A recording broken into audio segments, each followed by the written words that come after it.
Greetings. My name is Pastor Sanders. I'm the pastor of the West Park Baptist Church, attempting to deposit some seeds of revolution in your mind and in your spirit. We are reading Dr. Martin Luther King's Where Do We Go From Here? Chaos or Community, and it is his autobiography written in 1967 during a hiatus in Jamaica. We are on page 60 and 61. When one tries to pin down advocates of violence as to what acts would be effective, the answers are blatantly illogical.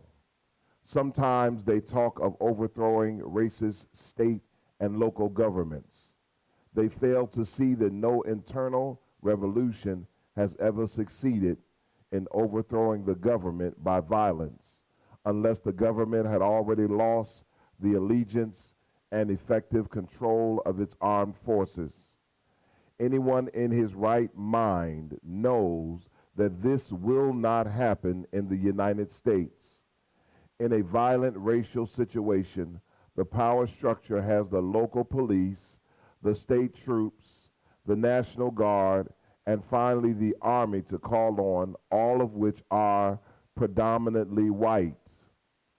Furthermore, if any violent revolutions have been successful, unless the violent minority had the sympathy and support of the non-resisting, few if any, non-resisting majority.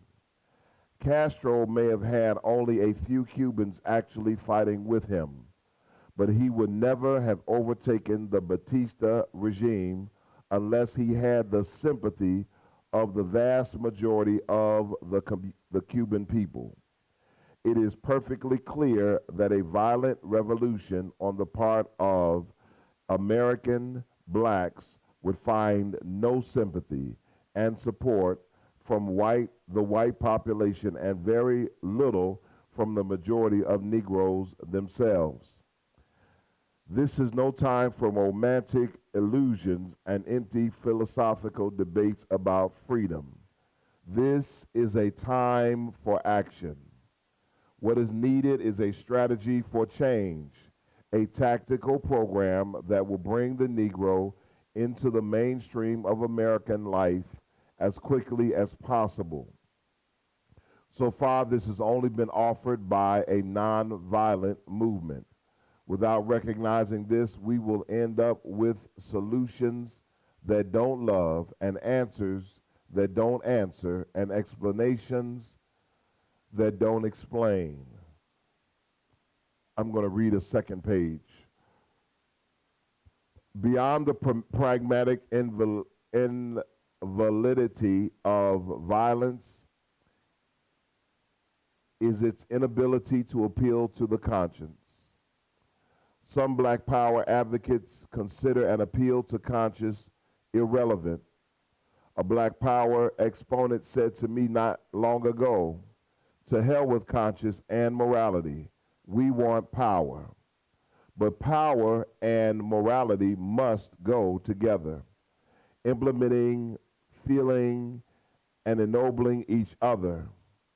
In the quest for power, I cannot bypass the concern for morality. I refuse to be driven into a Machiavellian cynicism with respect to power. Power at its best is the right use of strength. The words of Albert the Great are still true. Power is never good unless he who has it is good. Nonviolence is power, but it is the right and good use of power. Constructively, it can save the white man as well as the Negro. Racial segregation is buttressed by such irrational fears as loss of preferred economic privilege, altered social status, intermarriage, and adjustment to new situations. Through sleepless nights and haggard days, numerous white people struggle pitifully to combat their fears. By following the path of escape, some of them seek to ignore the question of race, relations and to close their minds to the issues involved. Others placing their faith in legal maneuvers counsel massive resistance. Still others hope to drown their fears by engaging in acts of meanness and violence toward the Negro brethren. But how futile are these remedies? Instead of eliminating fear, they instill deeper and more pathological fears. The white man, through his own efforts, through education and goodwill, through searching his conscience and through confronting the fact of integration, must do a great deal to free himself from these paralyzing fears.